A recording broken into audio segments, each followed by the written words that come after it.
Hello, my name is Kourey Hendryx, and this is my presentation for the Journey to Esquire program.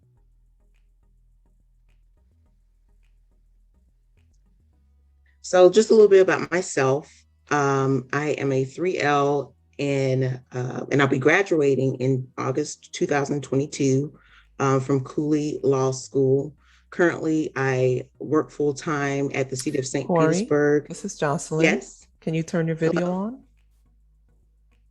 Oh, I forgot to do that. I'm so sorry. Yes, that's okay. And then let's start from the beginning. No worries. We just Okay. want a nice, clean clip for you to share with everyone. All right. Can you see me now?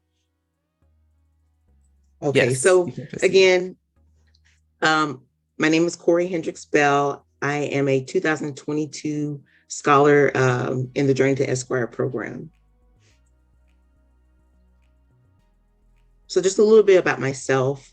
I'm a 3L, graduating in August of this year from Thomas Cooley Law School. Currently, I work at the City of St. Petersburg in contracts compliance, focusing on major city construction and infrastructure projects. And right now, after law school, the areas that I'm interested in are family law, real estate, construction, and compliance and regulations. So this is just a quote that has kind of just stuck with me since I first started law school, and I think it kind of tied in with the program after completing it. And it just says that setting goals is the first step in turning the invisible to the visible. And I think with the program, it just kind of reinforced this idea that your dreams are obtainable if you just put in the work. So this is just a big picture of kind of what I've taken away from the program, some areas that we discussed throughout this almost past year in the Journey to Esquire program. So we had discussions on wellness, on lawyer wellness, on mentorship and leadership, professionalism, paying it forward, diversity, and bridging the gap. And then I just want to take some time to kind of speak about what I've learned about just a few of these areas. So the first thing I want to talk about is the importance of wellness. And the Journey to Esquire program really opened my eyes to how important it is for you to, for anyone really, to have a focus on wellness. Sometimes as law students, we are kind of conditioned, or we really kind of put pressure on ourselves, and it leads to kind of this cycle of fear, anxiety, and stress. And sometimes it's unwarranted, and unnecessary. And so it's good to really, as an individual, to take time and focus on self-care and focus on your mental health and focus on, your physical health, because you're going to need those things in order to have longevity and have a fulfilling life. And the more you can be a well-rounded whole person, the better you can serve your community and in the end serve your clients. And that's what I've kind of taken away as being the end goal. By taking care of yourself, it's not wasting time or just using up any sort of spare time that you may have to do things that may seem unnecessary. It's really going to help you, benefit you to be the best attorney that you can be. And so some areas that I really kind of reflected on during this module and during the year are, what really makes a good lawyer, and defining that for myself, and where does my happiness come from, and how can I take these tools and practically focus on my overall wellness as a future attorney. And so I think the program really, like I said before, really opened my eyes to take the time to reflect on this, on something that, you as a student, you're so busy studying, and in my case, working full time and studying is almost seems like an impossibility to have free time to do anything. So, but it is important to set aside that time to do this, so that you can be your best self.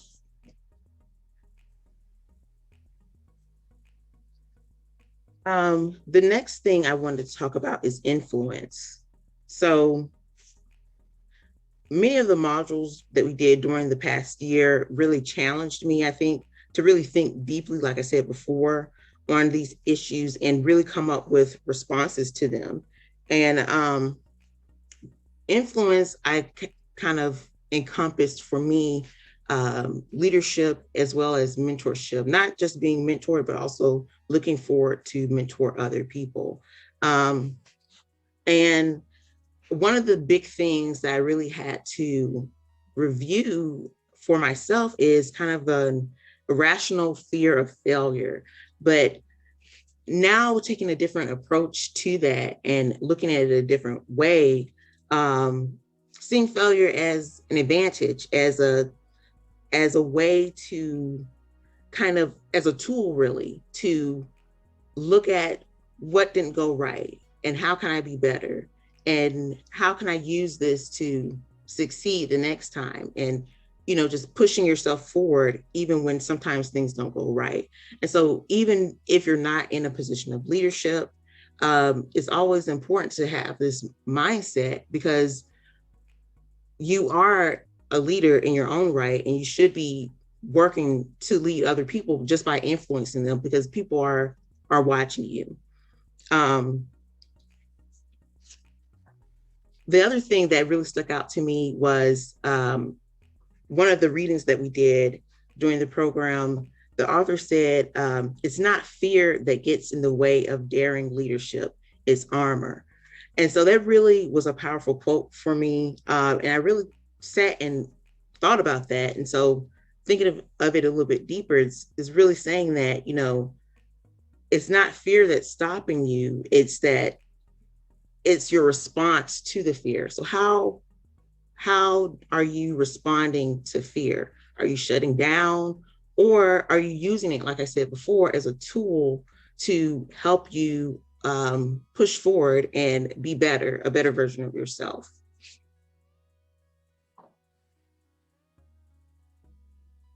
Um, Also, the journey to Esquire really encouraged me to counteract that fear that I was talking about before, that would normally hold me back, to not go after some bigger things and some positions of leadership, but really push forward and dream bigger and do bigger and better things. And so I'm really grateful for that.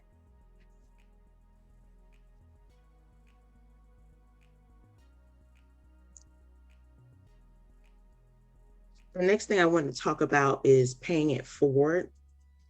And so this is just the quote. It says, the world can be harsh sometimes, but you can help change that. And when I think about paying it forward, it's not just about giving back. It's also about actively looking for ways to enrich the lives of others. And how can you help pass on what you've received? And so I see that really it's sometimes we can get caught in a routine, and be busy and be occupied and be consumed with what we have going on in life.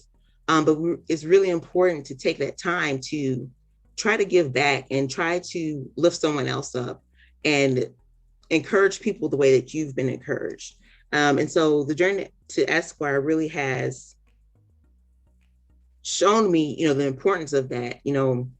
I've done a lot of community service and a lot of outreach before, but it's really kind of motivated me in a different way to be looking forward to graduation and using what I've obtained through law school to not just build a career, but also to provide services to other people, for free through pro bono work and other volunteer opportunities.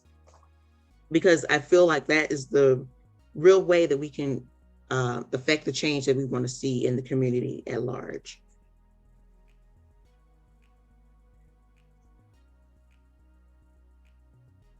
So the next thing I wanted to talk about is diversity.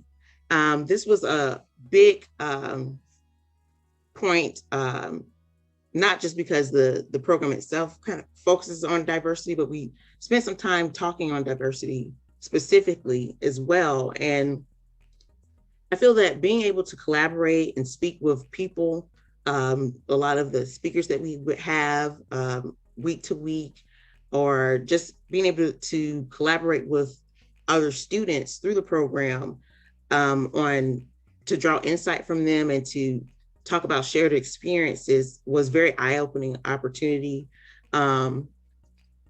It really encouraged me, empowered me to do my part and help others like me um, face the challenges that we to face the challenges that we may come across, and to challenge the stereotypes that are often associated with minorities in the legal field. Having the opportunity to be in the program during the time when the first African American woman was confirmed to the Supreme Court of the United States, and watching now Justice Ketanji Brown Jackson's confirmation, I think really encapsulates a lot of what we learned during the program. And so really watching her confirmation and seeing what was happening there, it kind of brought up to the surface a lot of the feelings and the fears that many minority women and men face and struggle with during their professional career. It also showed that even though we have come a long way in the nation, we have more to go and more to do. It was the discussion of the topics that we did during this program that really made me analyze how to handle diversity in the workplace and the importance of it. It was something I thought about, but not as in depth. And so now I think it's something at the forefront of what I'm looking for when I go to move to my next stage after law school.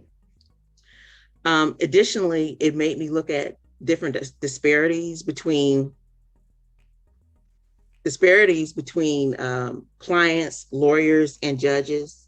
And again, like I said, the challenges that we face and how to make meaningful changes in the future.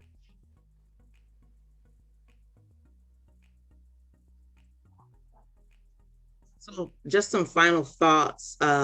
This is a quote. It says that you can't always expect to be the smartest person in the room, but you can promise to be the hardest working. And that was a quote from Justice Ketanji Brown Jackson's confirmation hearing. And it really kind of, I feel, ties back into the Journey to Esquire program, because in the end, the program for me has really shown me and encouraged me to put my best foot forward and to finish law school strong, and that I can conquer the bar and I can conquer anything that, I may face in the future in my career. And to just, not to give up.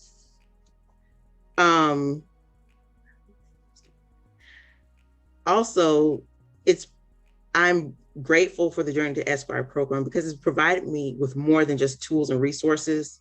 It's given me the extra push that I needed to not hold back for fear of failure, but to keep pressing forward, even past adversity, to inspire the change that I want to see. And so I just would like to take a moment to just thank the Journey to Esquire program for the opportunity to be a part of the program this year, and especially thanks to Professor Hardrick for, even coming up with this program and, taking her time to pour into the lives of students of diverse backgrounds.